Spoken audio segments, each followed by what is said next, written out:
នេតិល្ងាចនេះជួបគ្នាខ្ញុំលោកគ្រូវិជ័យហារ៉ាកម្មាមតសូមអង្គការគោរពដល់សម្ដេចទ្រង់ឯកឧត្តមអ្នកឧកញ៉ាលោកឧកញ៉ា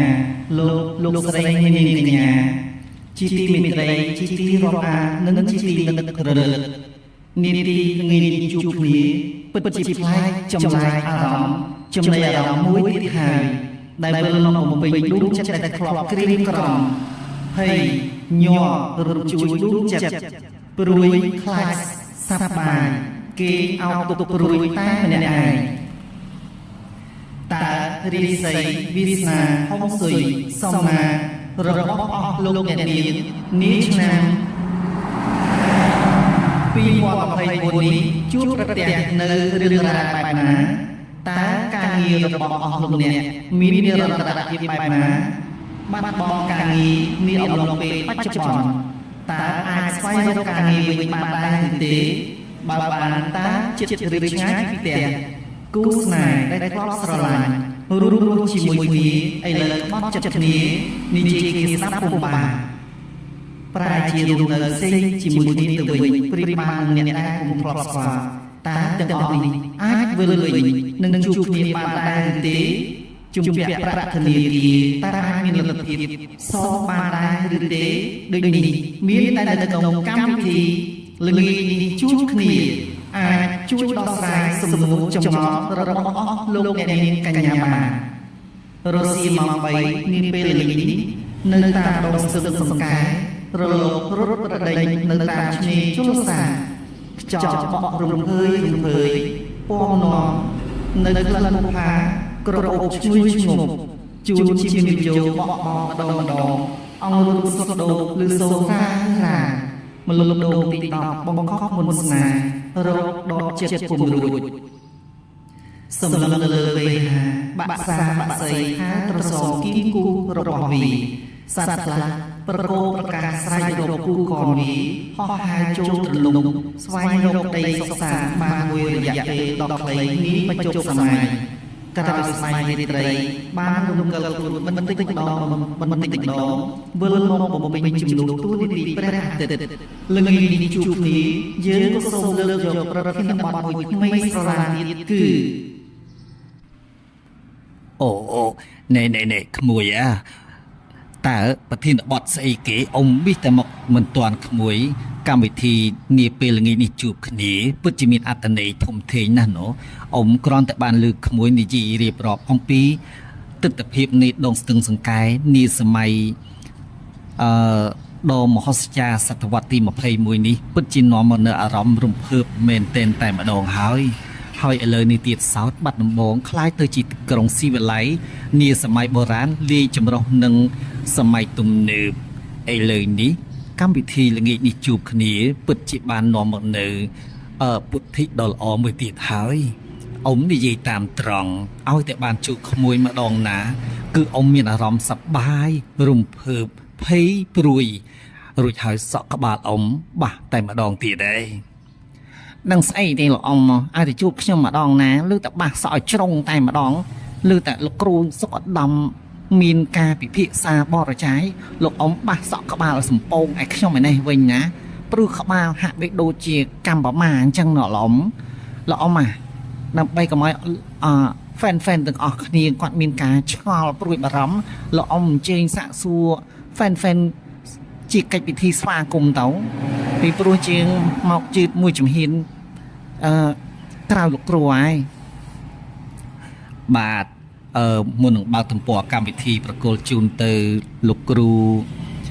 សុខឧត្តមខ្ញុំអ៊ំចំណាប់ក៏សូមស្វាគមន៍ហ្វេនទាំងអស់គ្នានារសៀលល្ងាចនេះហើយក៏សូមប្រសិទ្ធពរជ័យសេរីសុស្ដីជ័យមង្គលដល់កូនទាំងអស់គ្នាដែលបានចាប់អារម្មណ៍នៅកម្មវិធីរបស់លោកគ្រូវិជ័យហោរាកម្មាមទិបសុខឧត្តមទំព័រកម្មវិធីមួយណាសត្វតែមានអត្ថន័យខ្លឹមសារទាំងអស់ខ្ញុំសប្បាយចិត្តណាស់ហើយក៏សូមជូនពរដល់កូននិងក្មួយទាំងអស់គ្នាដែលជាហ្វេនរបស់លោកគ្រូរួមចំណែកជាមួយខ្ញុំដែរសូមឲ្យអ្នកទាំងអស់គ្នាជួបប្រទះតែនឹងសុភមង្គល រីកចម្រើនធ្វើកិច្ចការអ្វីៗនាពេលឆ្នាំ2024នេះគឺសុទ្ធតែបានជោគជ័យទាំងអស់គ្នាណាបានឯខ្ញុំក៏ដូចគ្នាដែរក៏សូមប្រសិទ្ធពរជ័យសិរីសួស្តីជ័យមង្គលដល់អ្នកទាំងអស់គ្នាដែលជា fan របស់លោកគ្រូរួមទាំងខ្ញុំផ្លាយ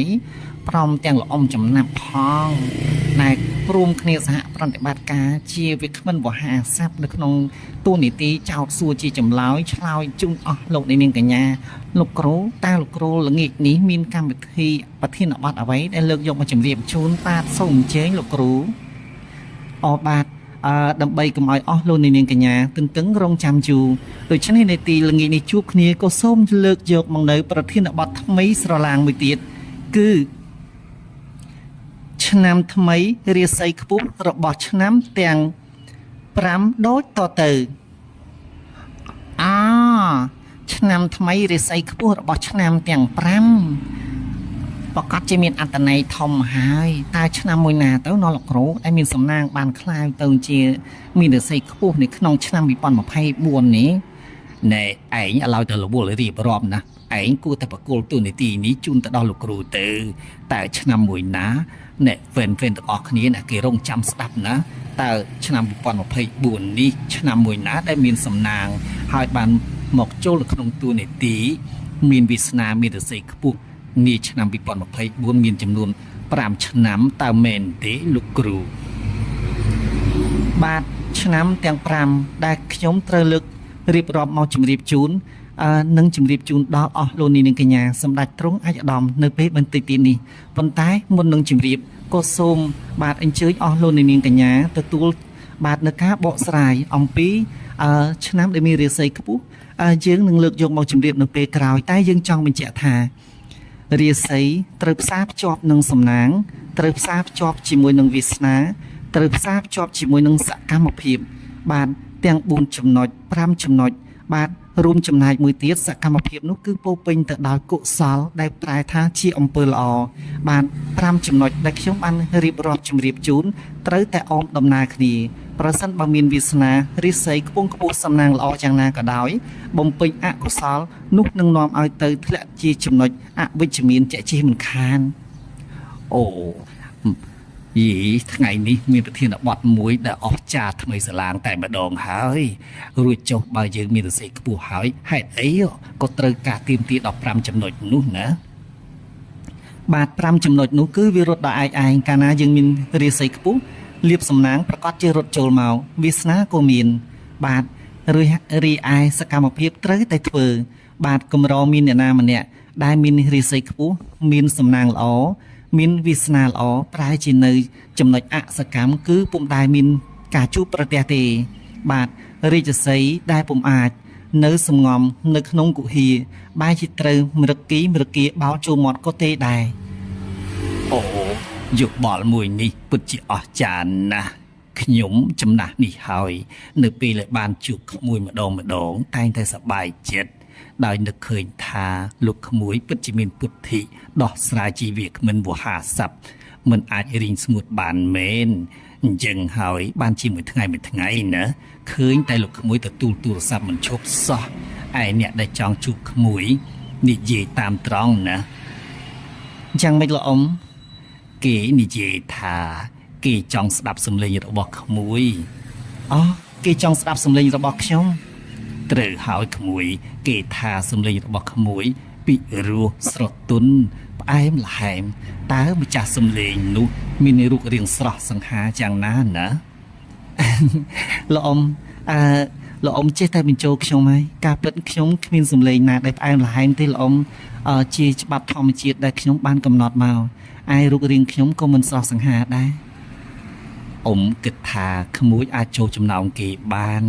ណែដើម្បីកុំឲ្យអស់លោកនាងកញ្ញាទន្ទឹងរង់ចាំយូរតើលោកគ្រូអាចជម្រាបបាននៅពេលនេះទេបាទលោកគ្រូសូមជម្រាបជូនទៅរួចហើយចាំលើកយករឿងណាដែលលោកគ្រូយកមកពិភាក្សាគ្នាជាការក្រោយណាបាទខ្ញុំនឹងលើកយកមកជម្រាបជូននៅអំពីឆ្នាំទាំង5ដែលនៅក្នុង2024នេះតើឆ្នាំមួយណា ដែលត្រូវមានសំណាងខ្ពស់ដូច្នេះសូមអញ្ជើញសម្ដេចទ្រង់អាយដាមលោកស្រីនាងកញ្ញាទទួលនៅការសម្ដាប់ស្ដាប់នៅនីតិជើងដូចតទៅបាទជាដំបូងឆ្នាំដែលត្រូវបានទទួលនីតិនៅរិស័យខ្ពស់សំណាងល្អវាសនាខ្ពស់ដែលរួមផ្សំថាងើហេងល្អនោះគឺឆ្នាំជូតឆ្នាំជូតបាទបន្តមកទៀតគឺឆ្នាំម្សាញ់បន្តមកទៀតគឺឆ្នាំមមីបន្តមកទៀតគឺឆ្នាំវោករួចឆ្នាំចុងក្រោយគឺឆ្នាំខាលអស់ចាតែម្ដងហើយលោកគ្រូបើអញ្ចឹងខ្ញុំក៏មានតួនាទីនៅក្នុងឆ្នាំនេះដែរឯងមានតួនាទីនៅក្នុងឆ្នាំនេះដែរម៉ាក់អើយឯងឆ្នាំអីទៅម៉ាក់ខ្ញុំឆ្នាំវោកលោកអ៊ំអូវោកចូលក្នុងចម្ពុះឆ្នាំដ៏អស្ចារ្យដែរណ៎មួយចឹងលោកអ៊ំនោះលោកអ៊ំហ៎ខ្ញុំហ៎ម៉ាក់អ៊ំឆ្នាំខាលឆ្នាំខាលអញ្ចឹងបានជាលោកអ៊ំមានមហិទ្ធិឫទ្ធិមុខមើលទៅដូចជាខ្លាហ្មងហើយណែអ៊ំឯណាកាចដល់ថ្នាក់នឹងណាបាទគ្រាន់តែឃើញមុខលោកអ៊ំខ្ញុំខ្លាចណាការខ្លាចមិនមែនមានន័យថាឃើញមុខខ្លាចទេគឺអាកប្បកិរិយាអត្តចរិតទេដែលបញ្ជាក់រឹកពីសកម្មភាពធ្វើឲ្យអ្នកផងដទៃគេគោរពរាប់អានណាអញ្ចឹងតើលោកក្មួយអាចជម្រាបរៀបរាប់ថាហេតុដូចម្ដេចបានជាឆ្នាំទាំង5ត្រូវទទួលជោគវាសនារាសីដ៏ខ្ពង់ខ្ពស់តើមានប្រធានបទអ្វីដែលលើកយកមកតាក់ទាញជម្រាបជូនដល់អស់លោកអ្នកនាងកញ្ញាឲ្យបានដឹងអំពីការបរិយាយនៃការលើកទុកដាក់សម្លេងរបស់ក្មួយរៀបរាប់អំពីជោគជតារាសីឆ្នាំទាំង5នេះបានដែរទេក្មួយបាទឆ្នាំជូតឆ្នាំម្សាញ់ឆ្នាំមមីឆ្នាំវោកនិងឆ្នាំខាលឆ្នាំ2024នេះមានដំណើររាសីខ្ពស់ដូច្នេះបាទមុននឹងមានដំណើររាសីខ្ពស់ក៏ត្រូវជួបនឹងជួបអីទៅលោកគ្រូជួបអីទៅអូយខ្ញុំគ្រាន់តែលើលោកគ្រូនិយាយឲ្យអសកម្មភាពពាក្យសម្ដីនេះណាខ្ញុំបុកបុកភពទៀតហើយឯក្បាលខ្ញុំព្រឺក្បាលឲ្យសំពងដូចជាល្អអ៊ំអញ្ចឹងអ៊ំក៏មានអាកប្បកិរិយាដូចជាក្មួយឯងដែរណាតែជួបអីទៅលោកក្មួយបាទមុននឹងទទួលបាននៅរិស័យខ្ពស់ត្រូវទៅជួបចំណុចអវិជ្ជមានមួយចំណុចអវិជ្ជមានបើដូច្នេះក្មួយអាចលើកយកកម្រងរឿងណាមកបញ្ជាក់ជូនបានទេបាទប្រកាសជាបានចំណុចអវិជ្ជមានន័យថាជួបរឿងអកុសលជាមុនបាទមានន័យថាគ្រោះនៅក្នុងលៀបនៅក្នុងគ្រោះយ៉ាងមិនទៀតហើយលោកអើយគ្រោះនៅក្នុងលៀបជានៅក្នុងគ្រោះក្នុងលៀបក្នុងគ្រោះអូយស្មុគស្មាញណាស់ដូចជាមិនយល់ទេបាទអញ្ចឹងសូមលោកគ្រូមេត្តាបរិយាយទៅបាទអញ្ចឹងអញ្ជើញអស់លោកនាងកញ្ញាពុកម៉ែអ៊ំពុំមីបងប្អូនរួមទាំងលោកអ៊ំនិងប្អូនផ្លយរងចាំការស្ដាប់បកស្រាយអំពីការបរិយាយនៅក្នុងរឿងដែលខ្ញុំលើកយកមកជម្រាបជូនដើម្បីពាក់ព័ន្ធនឹងករណីឆ្នាំទាំង15ដែលត្រូវទទួលបានរាសីខ្ពស់តែត្រូវទទួលចំណុចអវិជ្ជមានជាមុនសិនបាទខ្ញុំក៏សូមលើកយករឿងព្រេងបុរាណមួយនៅក្នុងរឿងមាយើងបាទលើកយកត្រង់កន្លែងនាយសំពៅ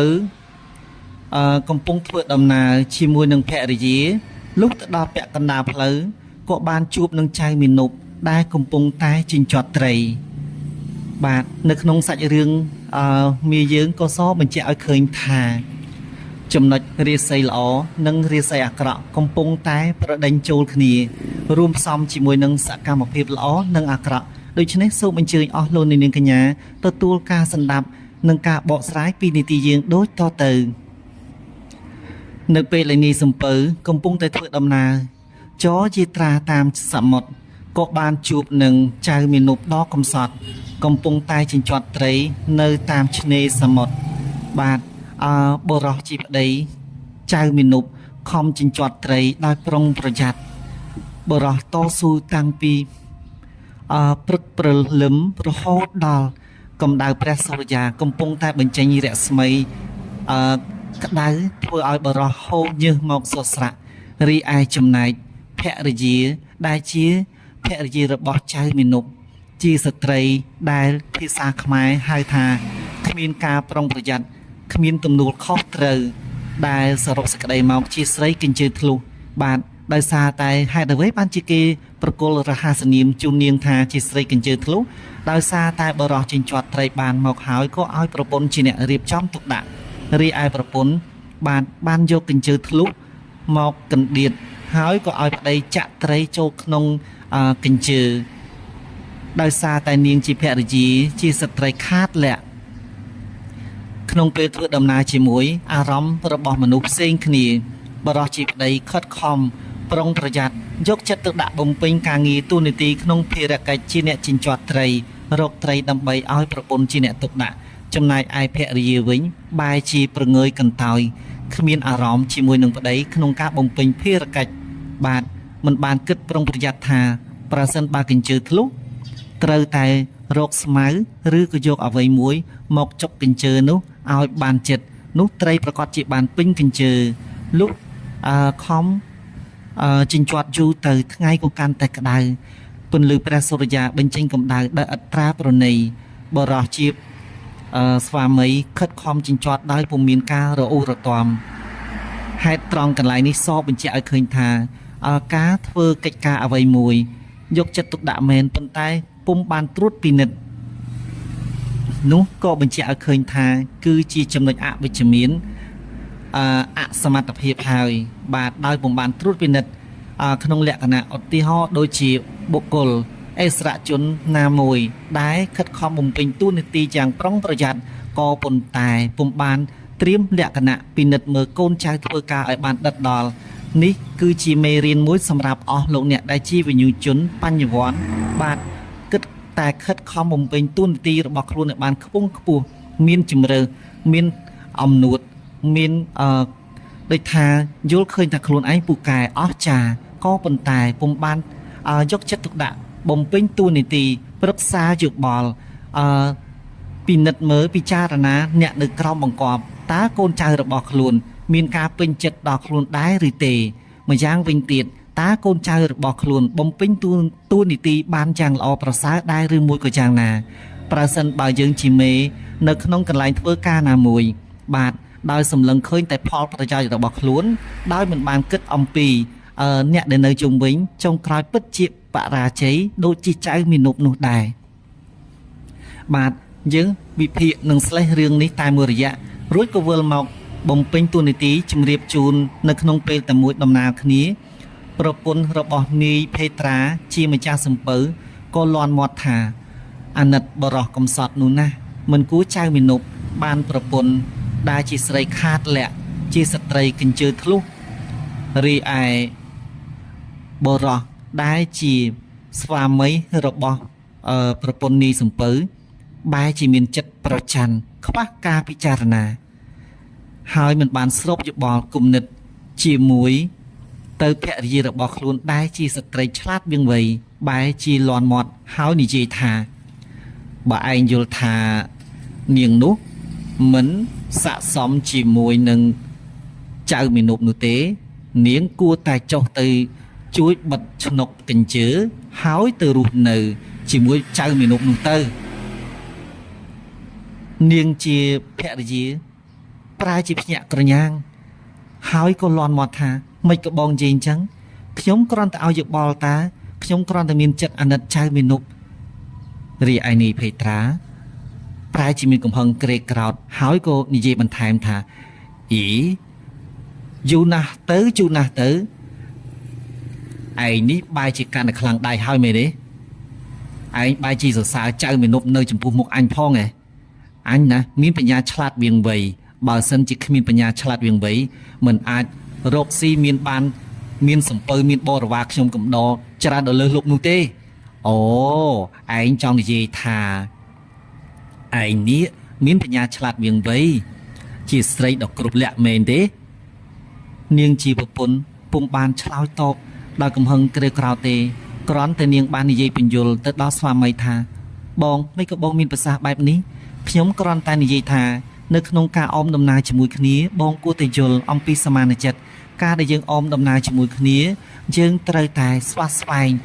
យកចិត្តទុកដាក់បំពេញតួនាទីរៀងៗខ្លួនហើយយល់ដល់ចិត្តរបស់យើងទាំងពីរនោះទើបអាចបំពេញនៅកិច្ចការអ្វីមួយបានសម្រេចណាអូនិយាយកាន់តែយូរទៅឯងកាន់តែលើកដំកើងខ្លួនឯងហើយឯងនិយាយថាឯងនេះគឺជាស្រីគ្រប់លក្ខឯងចង់និយាយថាទ្រព្យសម្បត្តិបានទាំងអស់នេះគឺដោយសារតែឯងអញគ្រាន់តែជាអ្នកដែលបំពេញភារកិច្ចជាប្តីគ្មានបានការអ្វីសោះល្អបើអញ្ចឹងណាឯងត្រូវតែឆាប់ប្រញាប់ចុះទៅជាមួយធ្វើកិច្ចការបំពេញតួនាទីជាស្រីគ្រប់លក្ខដើម្បីឲ្យចៅមេនប់នោះមានជីវិតរុងរឿងដោយសារតែឯងទៅភរិយាជាប្រពន្ធបានជុំអង្វរប្តីបងមិនក៏បងមានប្រសាសន៍បែបនេះខ្ញុំគ្រាន់តែនិយាយថាឲ្យបងពិចារណាការរស់នៅជាមួយគ្នារវាងប្តីនិងប្រពន្ធលុះត្រាតែយើងសាមគ្គីគ្នាបានហើយអញមិនត្រូវការស្ដាប់ឯងទេថ្ងៃនេះអញទើបតែដឹងថាឯងមានចិត្តបដិបត្តិប្រន់មានចិត្តស្រឡាញ់ទៅលើចៅមេនុបនោះសោះណាហើយដើម្បីបំពេញទូនទីរបស់ឯងជាស្រីគ្រប់លក្ខអញត្រូវតែកាក់ហៅចៅមេនុបនោះមកបំពេញលក្ខខណ្ឌជាមួយអញសិនបងថាបងចង់បំពេញលក្ខខណ្ឌយ៉ាងណាបានឯងគង់តែដឹងទេតើអញត្រូវបំពេញលក្ខខណ្ឌជាមួយគេយ៉ាងណាទៅថារួចនាយភេត្រាក៏បញ្ជាឲ្យនាវិកបសំពៅសំដៅទៅរកចៅមីនុបលុះបោះយុទ្ធការជាប់មាត់ច្រាំងហើយក៏បក់ដៃឲ្យចៅមីនុបដើរសំដៅមករកខ្លួនចៅមីនុបឆ្ងល់ណាស់មួយជីវិតមិនដែលស្គាល់នាយសំពៅឬមួយក៏អ្នកណាដែលធ្វើដំណើរតាមឆ្នេរជលសាលើមហាវិថីដ៏សាគរធំធេងនេះឡើយចៅមីនុបមានការងឿងឆ្ងល់រីឯនាងជាស្ត្រីគ្រប់លក្ខលុះក្រឡេកមើលទៅឃើញបរោះដែលនៅលើសំពៅស្លៀកពាក់ស្អាតបាតរូបរាងស្រស់សង្ហាមានចិត្តប្រន់ទិពតទៅលើបរោះនោះភ្លាមហើយក៏និយាយនៅក្នុងចិត្តតិចតិចព្រមទាំងផ្លាត់មាត់ដោយមិននឹកស្មានថាអីចាថ្ងៃនេះខ្ញុំបែរជាបានជួបកំពូលទេវបុត្រហើយតាដូច្នេះថ្ងៃនេះសូមឲ្យទេវតាជួយខ្ញុំឲ្យបានជួបបរោះដែលសង្ហានៅក្នុងសុបិនខ្ញុំផងស្របនឹងរាសីរបស់នាងឲ្យត្រូវឡើងឬមួយក៏រាសីចុះក្នុងពេលខ្ញុំលើកយកប្រធានបទមកជម្រាបជូនរួមផ្សំជាមួយនឹងសកម្មភាពជាមួយនឹងកុសលល្អឬមួយក៏អកុសលដូច្នេះសូមអញ្ជើញអស់លោកនាងកញ្ញាស្ដាប់ពិចារណាដោយយកចិត្តទុកដាក់បាទជាកិច្ចមួយដែលត្រូវបានជម្រាបដល់អស់លោកនាងកញ្ញានៅពេលនោះនាយភេត្រាក៏បាននិយាយទៅកាន់ចៅមីនុបថាណែចៅមីនុបមកនេះមកអញមានការចង់និយាយជាមួយឯងណាចៅមីនុបងឿងឆ្ងល់ក្នុងចិត្តក្រៃលែងប៉ុន្តែដោយខ្លួនជាមនុស្សស្លូតបូតសុភាពរៀបសារក៏ដើរសម្ដៅទៅជិតសំពៅហើយក៏អោនក្បាលក្រាបសំពះរួចក៏បន្លឺសំណួរសួរទៅកាន់នាយសំពៅថាបដិជគុណតាខ្ញុំបដិជគុណមានបំណងចង់សួរខ្ញុំដោយប្រការណាមួយបដិជគុណ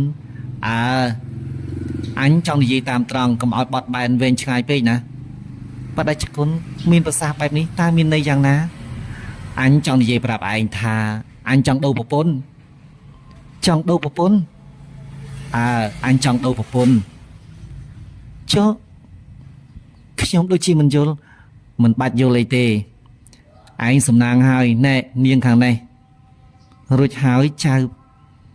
ភេត្រាដែលជានាយសំពៅក៏បានដឹកដៃប្រពន្ធហើយក៏បង្គាប់ឲ្យកូនចៅរបស់ខ្លួនចាប់អូសដៃភរិយារបស់ខ្លួនទៅជួបនឹងចៅមេនុបនៅខាងក្រោមរួចក៏និយាយថាថ្ងៃនេះអញត្រូវតែដូរប្រពន្ធជាមួយឯងទោះបីជាឯងព្រមឬក៏មិនព្រមឯងត្រូវតែព្រមចៅមេនុបមានអាការៈស្រឡាំងកាំងរួចក៏លាន់មកថាជីមួយជីវិតរបស់ខ្ញុំមិនដែលជួបប្រទះអ្នកណាមួយដែលនិយាយពីបែបនេះដូចជាលោកទេហេតុអីបានជាលោកចង់ដូរភរិយារបស់លោកមកឲ្យខ្ញុំមានឋានៈតូចតាចខ្ញុំពុំអាចធ្វើឲ្យជីវិតរបស់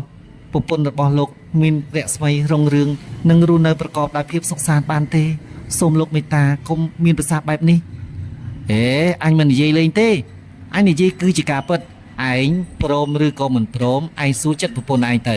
ណាទូនីតិនេះមិនដែរនាងខ្ញុំចង់ដូរប្រពន្ធរបស់ខ្ញុំឲ្យទៅប្តីរបស់នាងហើយខ្ញុំចង់បាននាងមកជាប្រពន្ធរបស់ខ្ញុំពេលនោះនាងកញ្ជើធ្លុះក៏សប្បាយចិត្តដោយមិននឹកស្មានថាជាឱកាសដ៏ល្អកម្របាននៅក្នុងជីវិតរបស់នាងមិនដែលបានស្គាល់នៅគ្រឿងអលង្ការរស់នៅពោពេញទៅដោយសេនាឆ្វេងស្ដាំនាងងក់ក្បាលជា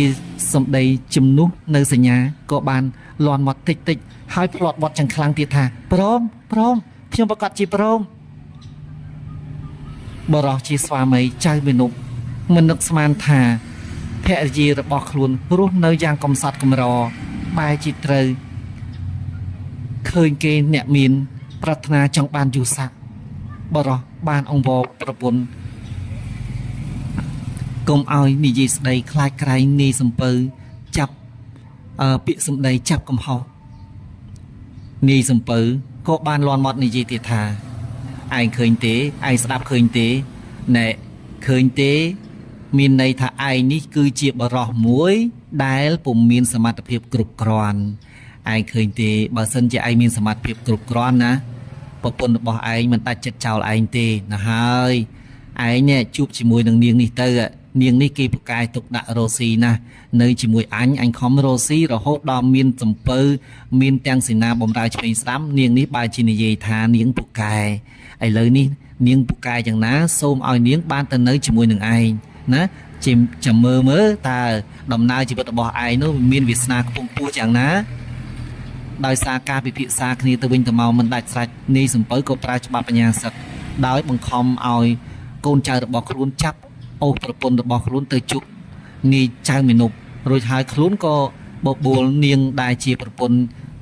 ចៅមានុបឡើងលើសំពៅរួចក៏បោចេញទៅបាទយើងសូមសង្ខេបរឿងដោយខ្លីត្រឹមប៉ុណ្ណឹងបាទដូច្នេះនៅពេលនេះអស់លោកនាងកញ្ញាសម្ដេចទ្រង់អាយដាមពិតជាយល់ហើយថារាសីល្អនិងអាក្រក់ស្ថិតនៅតែមួយវិនាទី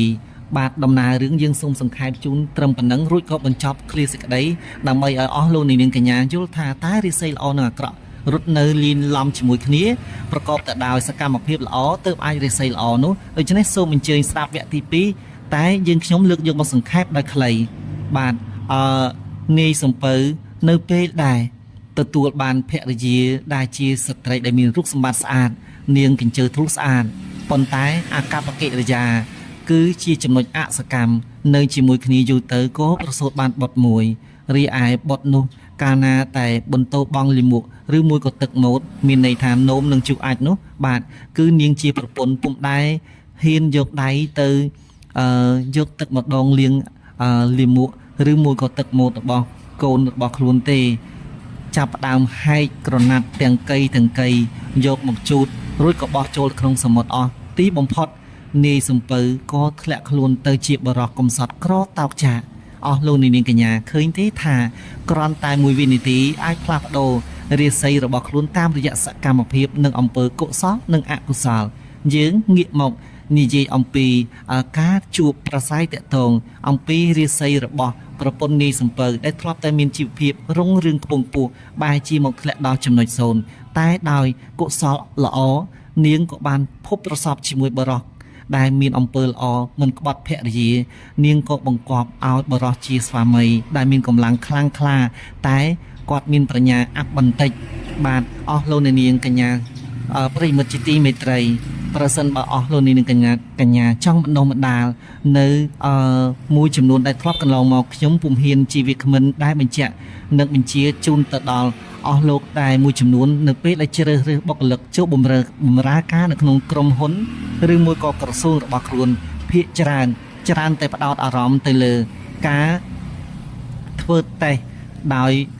មើលសកម្មភាពភ្លាមបានពុំបានសង្កេតឃើញអាកប្បកិរិយាទេគឺច្រើនតែយកនៅចំណេះដឹងឧទាហរណ៍ការធ្វើតេស្តជាភាសាអង់គ្លេសឬមួយក៏ខ្មែរគឺរួចឆ្លើយសំណួរឲ្យបានក្បោះក្បាយបាទគឺគាត់ពេញចិត្តយ៉ាងក្រៃលែងក៏ប៉ុន្តែអ្នកខ្លះមានតែចំណេះវិជ្ជាតែ attitude របស់គេបាទអាកប្បកិរិយារបស់គេរួមផ្សំទាំង accent របស់គេបាទគឺពុំបានប្រព្រឹត្តដូចជាការនិយាយទេដូច្នេះសូមប្រុងប្រយ័ត្នប្រសិនបើអស់លោកដែលមានឋានៈខ្ពង់ខ្ពស់ដែលបំពេញតួនាទីជា HR ក្តីនៅពេលដែលបំពេញភារកិច្ចនៅក្នុងការរើសបុគ្គលិកយ៉ាងណាក្តីគុំយកតែការធ្វើតេស្តដោយផ្ទាល់មាត់បាទត្រូវយកអំពីសកម្មភាពបាទនៅក្នុងការដែលយើងពិនិត្យមួយផ្លែតពុំអាចយកជាការបានទេក៏ប៉ុន្តែនៅក្នុងការរៀបចំអិរិយាបថនៅក្នុងហុងស៊ុយបែបវិទ្យាសាស្ត្រដែលខ្ញុំលោកគ្រូពិជ័យហោរាកម្មមន្ទិបក៏សូមជម្រាបជូនដល់អស់លោកនាងកញ្ញាដែលមានឋានៈជាបញ្ញវន្តជាវិញ្ញជនបាទ យើងពុំអាចធ្វើតេស្តដោយគ្រាន់តែយកលទ្ធផលនៃពាក្យសម្ដីដែលឆ្លើយតបទៅជាមួយនឹងការដែលអស់លោកឆ្លើយជាសំណួរចោទជាបញ្ហាបេក្ខជន candidate ឆ្លើយបានយ៉ាងត្រឹមត្រូវនោះគឺយកជាការបានទេត្រូវពិនិត្យទៅលើ attitude ជាចម្បងសិនដែរបាទយើងត្រូវពិនិត្យឃើញថានៅក្នុងការដែលអង្គុយប្រសិនបើបុគ្គលិកនោះគាត់មកជាមនុស្សដែលមានការប្រុងប្រយ័ត្នយកចិត្តទុកដាក់នៅក្នុងកម្មវិធីរបស់យើងនៅក្នុងអង្គភាពរបស់យើងនៅទីកន្លែងរបស់យើងបាទគឺនៅពេលដែលយើងចង់ដឹងគឺយើងត្រូវធ្វើឲ្យអីវ៉ាន់នៅលើតុរបស់យើងអារត់អារាយបាទប្រសិនបើបុគ្គលិកនោះគាត់ចូលមកឲ្យយើងសម្ភាសហើយគាត់មានចិត្តភក្ដីភាពចង់ធ្វើឲ្យក្រុមហ៊ុនយើងមានការរីកចម្រើនបាទគាត់ប្រកាសជាមិនបានគិតថាគាត់គ្រាន់តែជាបេក្ខជនទេគាត់ប្រកាសជាងើបមកហើយរៀបចំអីវ៉ាន់នោះទុកដាក់បានចឹងត្រឹមត្រូវបាទត្រង់កន្លែងនេះហើយដែលយើងគួរតែកុំបំភ្លេចគាត់ត្រូវតែជ្រើសរើសគាត់យកជាមនុស្សដែលត្រូវអមដំណើរយើងពីព្រោះមនុស្សនេះថ្ងៃក្រោយពិតជាមានអនាគតភ្លឺស្វាងអាចជាដៃស្ដាំរបស់យើងដៃឆ្វេងរបស់យើងបានតែប្រសិនបើ